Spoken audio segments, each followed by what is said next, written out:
বন্ধুরা, সংসারের সংকীর্তন সিরিয়ালের আজকের রিভিউ। নন্দর কাছ থেকে একের পর এক মানুষ এসে মিষ্টির ঠোঙা আর ক্যালেন্ডার নিয়ে যাচ্ছে। বংশী বলছে, এই যে হালখাতা করছিস, এত ধার দেনা রয়েছে। মদন বলছে, ও মামা, আমি তাহলে কি করব? বংশী বলছে, আমার পাশে দাঁড়িয়ে আমার ভুল ধরিয়ে দেবে। মদন বলছে, তোমার তো হাত কাটা গেঞ্জির দোকান, তাতেই এত ধার বাকি রয়েছে। তোমার যদি ফুল হাতা গেঞ্জির দোকান হতো, না জানি কত ধার বাকি থাকতো।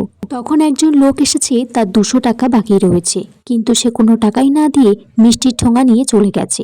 বংশী আবার ক্যালেন্ডারটা সরিয়ে রেখেছে। এদিকে ব্রজকে বলছে যে লোকটা তো 200 টাকা বাকি ছিল, তো কিছুই না দিয়ে 200 টাকার মিষ্টির ঠোঙা নিয়েই চলে গেল। এরকম চলতে থাকলে আমাদের ব্যবসা কিন্তু আর কিছুতেই লাঠে উঠে যাবে। বংশী এদিকে মিষ্টির ঠোঙার থেকে মিষ্টি খাচ্ছি। মদনকেও একটা মিষ্টি দিয়েছে খাবার জন্য। জয়ন্ত শান্তিকে বলছে যে আমি বরঞ্চ শরবতের ব্যবস্থা করি, তুমি এই দিকটা সামলে রাখো। তখন একটা লোক এসেছে হালখাতা করতে, বলছে 1,500 টাকা বাকি আছে, সবটা কি দিয়ে যেতে হবে? শান্তি তখন বলছে, কিছু মনে করবেন না, বছরের অন্য দিন ধার বাকি করেন ঠিক আছে, কিন্তু আজকে পুরো টাকাটা দিয়ে দিলে সুবিধাই হয়। তারপর একের পর এক মানুষ এসে সমস্ত টাকা শোধ করে দিচ্ছে। বংশীর এটা খুব ভালো লেগেছে, তাই শান্তিকে ক্যাশ কাউন্টারে বসিয়ে দিয়েছে। কাদম্বরী তখন বলছে যে মামা, কালকে তো শান্তি অষ্টমঙ্গলাতে যাবে, আর আজকেই যদি এইভাবে দোকানে বসিয়ে দিই তাহলে পাড়ার লোক কি বলবে? এদিকে মদন বলছে, মামা বরঞ্চ আমি আমার ছেলে চাঁদকে গণেশের জায়গায় বসিয়ে দিই। মদন এদিকে মনে মনে ভাবছি, মামা প্রথম দিনেই এই বাঙাল বউকে ক্যাশের জায়গায় বসিয়ে দিয়েছে, আমি থাকতে এটা কখনোই হতে দেব না। বংশী বলছে, বৌমা তো আর রোজ রোজ বসছে না, শুধু আজকের দিনটাই বসছে।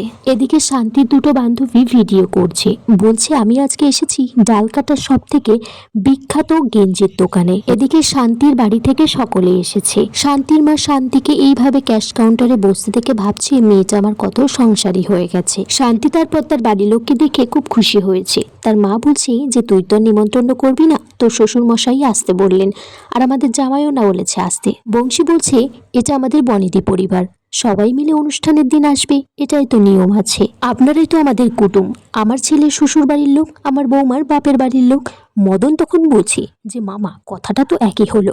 বংশী বলছে, তোকে মাঝখানে কথা বলতে কে বলেছে? তখন একজন কাস্টমার এসেছে, বলছে যে আমার কাছে তো আজকে পুরোপুরি টাকা দিয়ে জিনিস নেবার মতো ক্যাশ নেই, আমাকে কিউআর কোডটা দিন। জয়ন্ত তখন কিউআর কোডটা বলছে, কিন্তু বংশী তার পিন কোডটা বলছে যে আমার জ্যাঠামশাইয়ের ছেলে তো সেই শিলিগুড়ি থেকে এই পিন কোডেই টাকা পাঠাতো।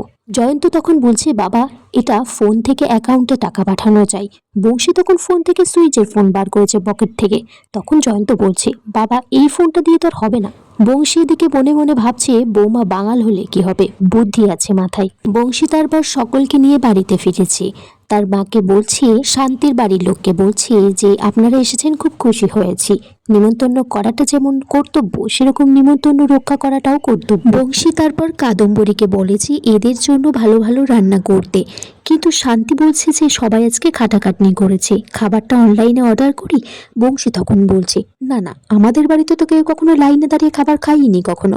জয়ন্ত বলছে, লাইনে দাঁড়িয়ে না বাবা, অনলাইনে, মানে ফোন থেকে অর্ডার করলে বাইরে থেকে খাবার দিয়ে যাবে। বংশী তারপর কাদম্বরীকে বলে যে নিজের বাড়িতেই রান্না করতে, নিজের হাতে এই গরম গরম রাধাবল্লভী হবে, একটু বেগুন ভাজা হবে, আর একটু ছোলার ডাল রান্না করতে, সাথে একটু চাটনি আর মিষ্টি থাকবে। শান্তি তারপর কাদম্বরীর সাথে রান্নাঘরে রান্না করতে যেতে চাইছে, বলছে আপনি একা একা করবেন সবকিছু?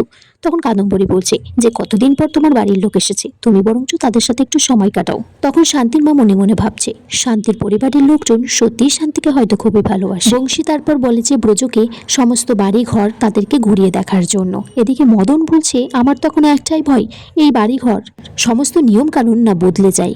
বংশী তখন বলছে, আমি বংশীবদন ভট্টাচার্য, এই ঘটি পরিবারের লোক, আমি বাঙাল পরিবারকে নিমন্ত্রণ করেছি হালখাতার দিনে, বুঝিয়ে দিতে চাই এই ঘটি পরিবারের রান্না কেমন হয়। বংশী বলছে, মিষ্টি মিষ্টি করে একটু সূক্ষ্ম করে রাধাবল্লভী রান্না করবে, যাতে শান্তির বাড়ির লোকজন খেয়ে খুব ভালো বলে, প্রশংসা করে আমাদের। শান্তি এদিকে আড়াল থেকে সবটা শুনছে, বলছে যে মিষ্টি মিষ্টি রান্না খেয়ে আমার দিদা আর দাদু প্রশংসা করবে, সেটা তো কখনোই হতে পারে না, আর এটা তো আমার শ্বশুর বাড়ি, এটাও আমার আরেকটা বাড়ি, এদের বদনামও তো আমি হতে দিতে পারি না।